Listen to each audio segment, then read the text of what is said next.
Dicas Premium. Oferecimento. Web Solutions. Soluções em sites e sistemas. 3322-7798. Quando você ingressa no Rotary, coisas boas acontecem. O Rotary é formado por voluntários que trabalham para preservar o meio ambiente, combater doenças e realizar feitos extraordinários. Mais informações no site rotary.org.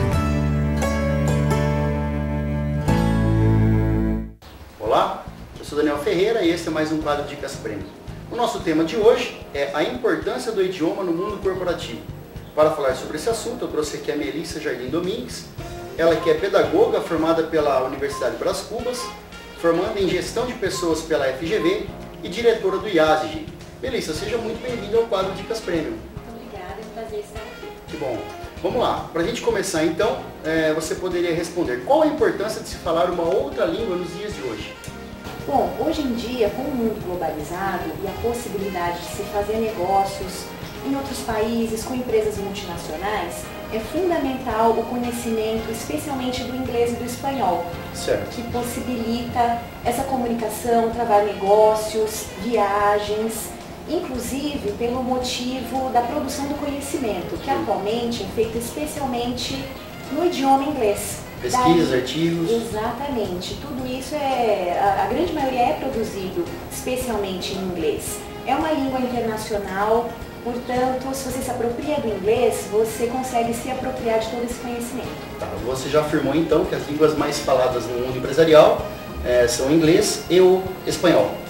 Especialmente no nosso contexto Brasil, para fazer negócios na América Latina fala espanhol, então hoje em dia, além do inglês, o espanhol se tornou também uma língua de bastante importância, para que nós possamos fazer negócios com os nossos vizinhos. E no mundo? Quais as línguas mais faladas no mundo? Em termos de população, seria primeiramente o mandarim, né, porque a China é o país mais populoso.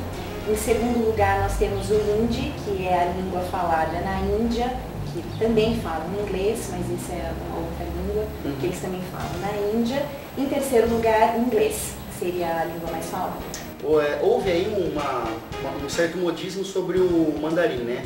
Com certeza. Mas o mandarim seria muito específico, né? Uma vez que o inglês ele já é difundido por todo mundo. Sim, como o inglês é mais internacional e também é uma língua ocidental, eu acredito que há uma tendência dos negócios da linguagem dos negócios continuar sendo o inglês.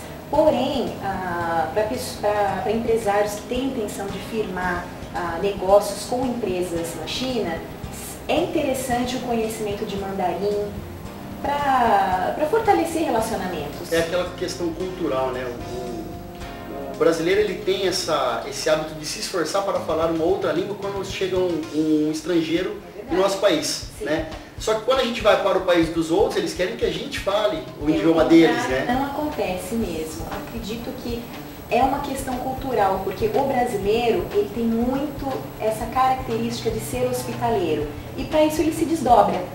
Então, o profissional brasileiro fica muito competitivo nesse sentido, porque ele se apropria de diversos idiomas para conseguir se adaptar à cultura e aos negócios, seja com quem ele estiver trabalhando.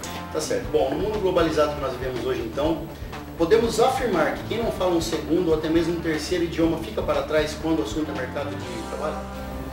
Fica para trás, exatamente por conta da globalização. Se nós vamos nos relacionar com os demais países, e nós já sabemos que os demais países não têm tanta essa predisposição em aprender o nosso idioma, quem tiver essa disponibilidade, quem conseguir romper essa barreira de comunicação, sai na frente. Olha, nós fizemos uma outra matéria aqui com o Ricardo Soares, que foi sobre o tema exportação. Nós sabemos que quando a gente fala numa segunda língua, a necessidade do empresário é se comunicar com outros parceiros, com fornecedores e clientes no mundo, mas com aquele foco técnico, vamos dizer assim, né? Com palavras próprias, palavras técnicas. É possível fazer um curso de outra língua, né? Voltado mais para a parte técnica? Sim, é possível, porém, existem dois aspectos. O primeiro é o seguinte, geralmente o empresário, ele conhece os termos técnicos, por exemplo, em inglês da área.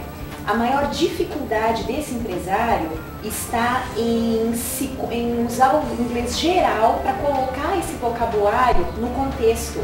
Porque, como os empresários dizem, em uma negociação ou em almoço de negócios, o que menos se fala é de negócios. Certo. Então, uma coisa que é muito importante é conseguir se comunicar num contexto mais geral. Portanto, é necessário que haja uma complementação dessas duas necessidades. A comunicação no sentido mais geral, para que se possa falar de diversos assuntos, inserindo o vocabulário próprio do segmento que ele trabalha, mas que geralmente ele conhece, porque inglês para leitura, geralmente as pessoas conseguem ter uma facilidade maior de acesso do que a comunicação. Entendi. A gente fala inglês, né, por ser a língua universal, porém, isso se aplica para qualquer outra língua, né, italiano, espanhol, enfim. Sim. Quanto tempo, então, é possível nós formarmos uma pessoa fluente em outro idioma? Quanto tempo isso é possível? Essa pergunta pode ser respondida de algumas maneiras. Por exemplo, a primeira questão que nós temos que avaliar é a seguinte: o que nós entendemos por fluente? O que a pessoa precisa para se comunicar em determinado contexto? Muitas vezes, uma pessoa que chega até um nível intermediário de um idioma, por exemplo, o inglês, ela já consegue satisfazer aquelas necessidades de comunicação que ela tem. E nós podemos fazer isso tanto em 1 ano quanto em 2 anos, depende muito da disponibilidade de tempo que ela tem. E do esforço de cada um também, né? Sim. Fazer tarefa. Aprendizado é o processo 50% a instituição e 50% o aluno. Entendi. E uma outra coisa que a gente precisa deixar claro, que você falou o termo fluência, né? A partir de qual momento a pessoa é fluente? Porque nós falamos o português e não sabemos todas as palavras que compõem a nossa própria língua. Vira e mexe, a gente vai pegar o dicionário, né, para estar ali pesquisando, avaliando alguma determinada palavra que a gente não conhece. Então, como você falou, eu acho 50%, né? 50% da instituição, 50% a força de vontade de cada um. Sim, e qualquer idioma, quanto mais tempo você estudar, quanto mais tempo você praticar, você vai passando pelos estágios, do intermediário, para o pré-avançado, para o avançado, e o nosso objetivo, como uma escola, né, como uma instituição de ensino de idiomas, é fazer com que o nosso aluno se aproxime o máximo possível de um nativo. Isso para nós seria a fluência absoluta, que ele se comunique muito próximo de um nativo. Mas isso leva mais tempo, porque, por exemplo, num país como o Brasil, onde as oportunidades de se falar inglês, por exemplo, são muito poucas, e leva um pouco mais de tempo, a pessoa precisa ter mais oportunidades de se expor ao idioma para atingir esse nível próximo do nativo. Muito bom. Nós vamos fazer um rápido intervalo, dentro de instantes estaremos de volta. Não sai daí não.